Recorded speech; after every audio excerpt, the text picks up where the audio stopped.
लोग बहनों को ईद देने, बीवी को जो ईद देते हो बीवी नहीं दिखाती पड़ोसन को, वो कोई नहीं दिखाती। जो ईद बीवी को देते हो वो नहीं दिखाती, कहती तूने कोई एहसान किया है, सारा जमाना ही देता है। लेकिन बहन को जो ईदी मिलती है बहन पड़ोसन को दिखाती है।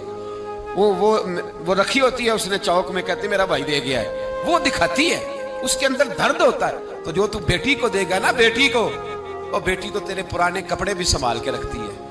बेटी तो तेरे पुराने, बेटी तो 2-2.5 साल की भी हो तो ननिहाल गई हो तो अब्बे का टूटा जूता भी उठा लाती है, कहती मेरे अब्बा जी का है। तो जो तेरी असल मुहाफिज है, जो तेरी असल निगरान है, जो तेरी असल ड्यूटी, मैंने कुछ दिन पहले एक बात पढ़ी थी और मैंने एक जगह बयान भी उसको किया।